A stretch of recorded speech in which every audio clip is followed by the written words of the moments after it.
प्रिय दर्शकों, नमस्कार। आज का विषय है विवाह में देरी के कारण। प्रिय दर्शकों, विवाह की एक उत्तम आयु मानी गई है 21 से 25 साल।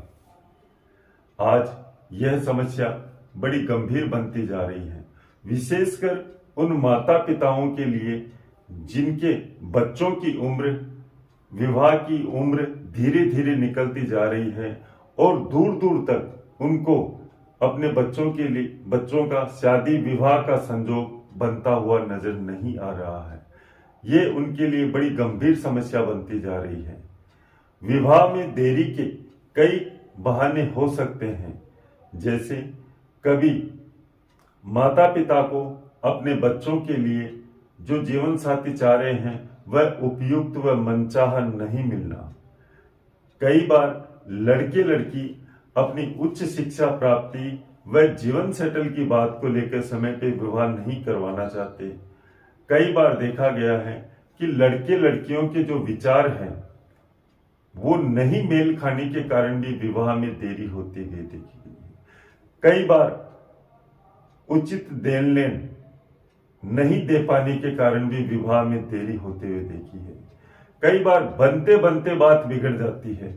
ऐसे बहुत से बहाने हैं जो विवाह में देरी के कारण होते हैं। प्रिय दर्शकों, मेरा इस विषय पर 20 साल का ज्योतिषीय अनुभव एवं हजारों कुंडलियों के विश्लेषण पे मैंने पाया है। आपने कभी सोचा है कि इसकी मुख्य वजह क्या है कि आपके बच्चों की शादी विवाह समय पे नहीं हो पा रही है? प्रिय दर्शकों, इसकी जो मुख्य वजह है वह है आपकी कुंडली में बैठे हुए ग्रहों की स्थिति एवं उनके द्वारा निर्मित कुछ अशुभ योग हैं जो निश्चित रूप से आपके विवाह शादी में दिक्कतें पैदा कर रहे हैं। प्रिय दर्शकों, चाहे लड़की की कुंडली हो चाहे लड़के की कुंडली हो, सप्तम भाव उनके जीवन साथी का भाव होता है। अर्थात लड़के के लिए उसकी पत्नी का घर होता है और लड़की के लिए उसके पति का घर होता है। सप्तम भाव से ही विवाह शादी का संजोग है या नहीं, अर्थात शादी होगी या नहीं। सप्तम भाव से ही विवाह का समय अर्थात विलंब से होगा या समय पे होगा। सप्तम भाव से ही जीवन साथी किस दिशा से प्राप्त होगा इस विषय का विचार किया जा सकता है। सप्तम भाव से ही लव मैरिज होगी या अरेंज मैरिज होगी इस विषय का विचार किया जाता है। सप्तम भाव से ही आपके जीवन साथी के साथ आपके संबंध कैसे रहेंगे, मधुर संबंध रहेंगे या तनावपूर्ण रहेंगे या कहीं तलाक का योग तो नहीं है, इन सभी बातों का विचार आपके सप्तम भाव से किया जाता है। प्रिय दर्शकों, जन्म पत्रिका में विवाह का जो कारक ग्रह माना गया है, चाहे लड़के की कुंडली हो चाहे लड़की की कुंडली हो, देवगुरु बृहस्पति को विवाह का कारक माना गया है। अगर कुंडली में नीच का होकर बृहस्पति कहीं भी बैठ जाए तो निश्चित रूप से विवाह में देरी होती है। अगर देवगुरु बृहस्पति कुंडली में सप्तम भाव से त्रिक स्थान के अंदर हो या कुंडली में त्रिक स्थान के अंदर हो, छठे, आठवें, 12वें भाव में हो, तो भी जातक के विवाह में देरी होते हुए देखा गया है।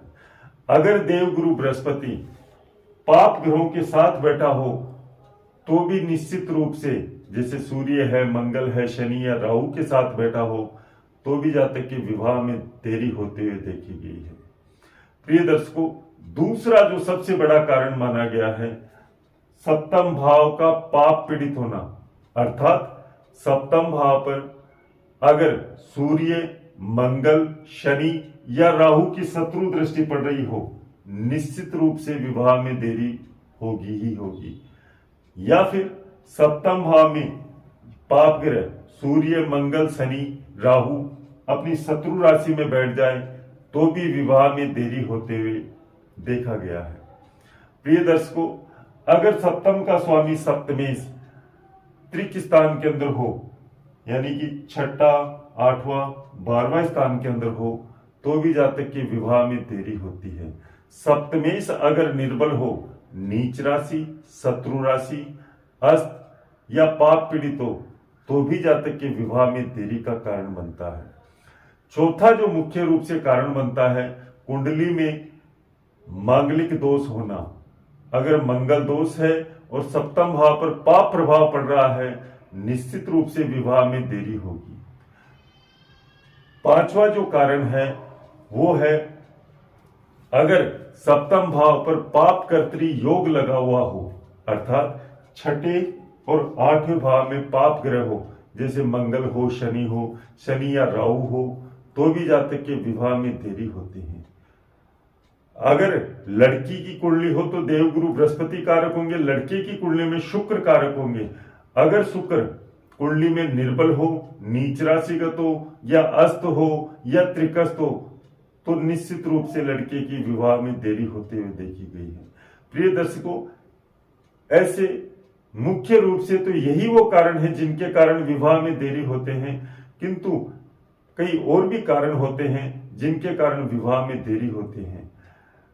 प्रिय दर्शकों, अगर आप इनमें से किसी भी समस्या के कारण, इन ग्रहों की स्थिति के कारण आपके विवाह शादी में विलंब हो रहा है, तो आप किसी योग्य ज्योतिष से परामर्श लें या मेरे से भी आप परामर्श लेके इस समस्या से निश्चित रूप से छुटकारा पा सकते हैं और अपने बच्चों की शादी विवाह समय पे कर सकते हैं। नमस्कार।